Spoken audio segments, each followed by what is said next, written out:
I work for the Smile Trust. I am the co-director and co-founder.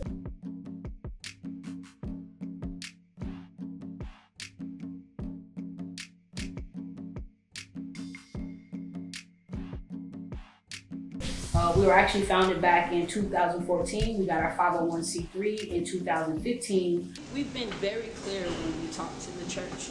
Well, they have a session. The presbytery uses a session, so a group of people will make the final decision. So they were looking to partner with the organization because they don't have the opportunity to do as much community work as they would like to. Sure. Right? So it was like, so how do we do that? So it was like 5 or 6 other organizations who they interviewed, and we were the one who they chose.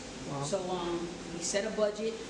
We go a little bit over that budget probably, but we saw the need in this community, and not only that, it's something that we hope that folks can take a look at and then scale it someplace else as a model, right? And it just started with a group of friends really wanting to get out into the community and assist folks. In the back of the Camino, we just put bag lunches. We met down in downtown Miami, and we started feeding folks. And that winter, we adopted some folks for Thanksgiving. We adopted some folks for Christmas, and then that turned into folks saying, "Well, let's get clothes. All right, let's bring shoes. All right, let's do toiletries." And it turned into Smile Day, and that was our first official program. And we actually started out as Make the Homeless Smile. We went through a rebranding strategy session, and we landed on the Smile Trust. And this is our baby, our logo, and some folks call us hope dealers, So over the years, that has evolved into several other programs, which includes our community garden, Smile Haven, that includes the Community Emergency Operations Center. That's our rapid response to natural disasters and climate justice work that we do, and the Rent Gap program. And the Rent Gap program is our newest program, and basically we want to be able to fill that gap where folks may be missing some dollars, some funding in order to make sure that they can continue staying where they're staying or either find safe housing. It's scary right now. I'm not gonna lie.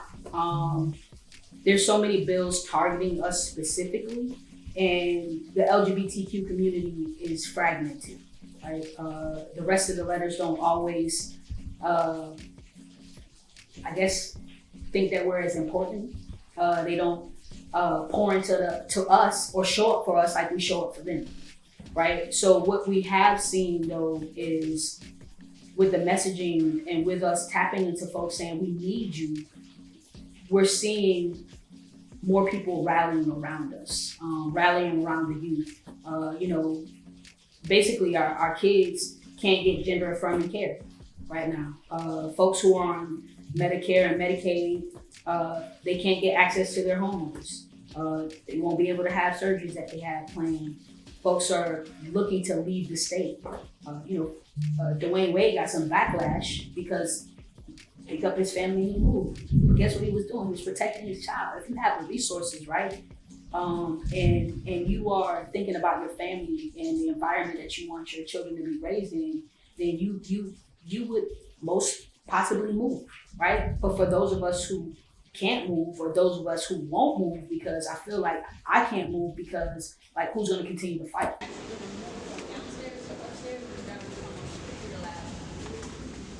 This place is huge. Yeah. How long have y'all had this building? Since August 15th of last year. Gosh. Y'all are making moves. So there used to be a door right here, but on the opposite wall. As a Black trans man, I didn't see people who looked like me at home. I didn't have anybody to, to look up to. And I was like, if there's a little trans guy out there somewhere, he's looking for representation, he's looking for a face that looks like him, I want to be that person, or him, or if he use or them to know that I'm in their corner and I'm going to continue to fight for them. I'm going to continue to fight for our people. I want to make sure that our Black trans women stop being murdered. We're going to hold the police accountable. We're not going to stand down. Yes, we're going to tell our stories. We're going to share our stories, but we deserve to have every right that everyone else has. A little bit of electrical work done. It's so beautiful. Who put this like together? So Robert, my communications director, along with V, they put some photos with folks who volunteer with us all the time. Just some really dope photos. We had to make sure we had Marsha P. Johnson up there because I'm trans, and we want to make sure that we realize the importance of the movement and importance in our history. So That's so powerful to see all those together. Absolutely. Yeah, Absolutely. I love it. that's beautiful. So this area, so these were originally classrooms. The toilets, there was 2 restrooms down, the toilets were down here. This is the war room right here. Oh, wow. In this room, this is a like command center. So when we activate our community emergency operations center, and when outside turns into a full-on warehouse, this is where logistics happen. This is where we're tapping into our hubs. We have 54 hubs around the state here that we actually, last year was the first year we actually planned it, and that will actually get resources to other places so they can help their communities as well. We want to thrive. We want to have loving families. We just want to just be happy and live. That's it. You know what I mean? So I think that as we begin to tell our stories more, and folks start understanding, we start holding our allies accountable and our families as well. Because if I'm not in the room, what are you saying? Right? Are you standing up for me? Are you saying, hey, my son is trans, or hey, I know a person who's trans? You know what I mean? I'm not gonna let you do that. That's not true. You know, you're not telling the truth. Let's talk about facts. And I know some of us are tired of educating folks, and we're tired of saying, these are my pronouns. We're tired of saying, hey, this is what we need. This is what we don't need. We're tired of people, especially as trans masculine folks, as for folks speaking for us. We have our own voice. We can speak for ourselves. We can tell you what we need, right? Come to us, ask the questions, right? Don't assume. So when we all get on the same page, things will happen. And I see the page, it's crumbled a little bit, right? But I can see it turning, and I can see us trying to rewrite, and I can see the restorative justice happening as well. So, but that's the state of what we're doing in the organizations down here. What you see here is closed at the end of, mid-August, wanted to do a back to school drive, but instead of for the kids, we're gonna do it for the teachers. Because the teachers, they have that, most of the time they have to come out of pocket in order to do their borders and still have, supplies for the kids who don't have much. And then we'll do the haircuts and hairstyles, and then we'll have the closet set up for the kids. So, yeah, that's it. Let's go through this work. We're doing the work, right? We just need folks to stop taking the dollars, saying they're doing the work, and actually give the dollars to organizations that are doing the work, right? So if you want receipts, got receipts. Step into our space, come to our programs, volunteer, get to know the people in the community, get to know the people within the organization, get to know the board. Like, folks aren't untouchable. You want to come in there? Yeah, go ahead. Oh, wow. Come in here and you'll see, this is our clinic area where the medical students are trained. That's Dr. Henderson's office. This is our medication room, right? We have Miami Street Medicine that rotates through from the University of Miami. Dr. Henderson is a professor at UM, and so we have medical students that do rotate through the clinic that we teach them about community medicine. Let's go over to the exam room side. Don't stay away. Come, right? But make sure you patronize Black establishments. Make sure you come on the other side of the bridge, away from the beach, and pick up some of this culture that we have, right? You can also start advocating for folks from the outside, right? You can say, hey, my auntie lives there, and I know this person lives there. Can you make sure you go out and vote? Can you make sure that you show up at your town hall meeting? Can you make sure that you understand how these bills are affecting our youth, how these bills are affecting our community? Like, we can really start building a network of people who can support us outside of Florida as well. Well, we can ask some questions, and other folks have questions, totally should ask them too. I also want to ask you about because X is a farmer. You mentioned that you have farms you work with? Yeah, so down the farm workers down in Hialeah as well, they make sure we get seeds. And then we also, it's an organization called, oh my goodness, Green Haven Project, right? And they have the actual farm over in Overtown where like they feed folks. Come and visit us, right? But just make sure that you're pouring into those communities that could be affected the most by you not coming if you choose not to come. What I notice is people are apathetic.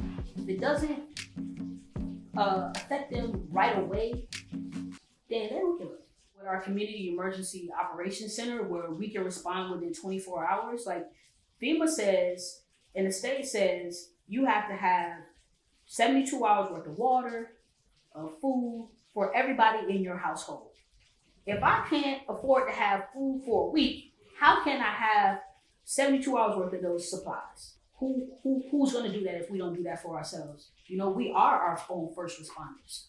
You know what I mean? Like, that's why, like, my team is all Community Emergency Response Team certified, right? And we've actually had about 55 members of the community get certified here as well earlier this year. So if some stuff pops off in their community, they are ready to take, we did triage, we did CPR, we did, you know what I'm saying, search and rescue.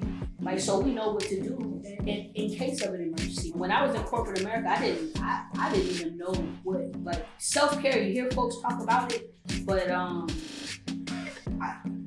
didn't know what that meant. So I also watched some really close people to me in the nonprofit industrial complex get really, really sick because they didn't stop, right? So I knew when I shifted from corporate America to, you know, this industry, to be in this nonprofit world, that I was gonna have to make sure I took care of me, right? Also being a trans masculine person or just being a trans person, taking hormones, I have to make sure that, you know, my stress levels are I make sure I'm going to the doctor, I'm looking at all, like she said, my hemoglobin, I know my numbers.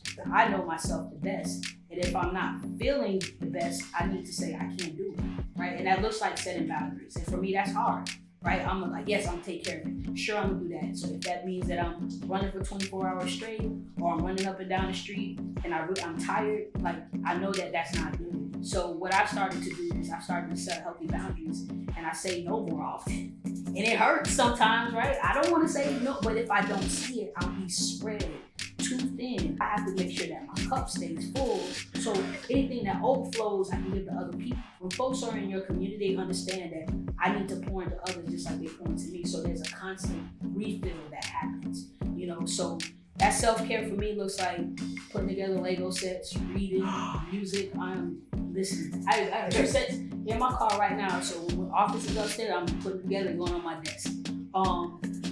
I read, I write. You know what I mean? I talk to my mom every day. She's like my best friend. And I make sure I surround myself with people who can say, hey, Gray, doing too much. What do I want for my future?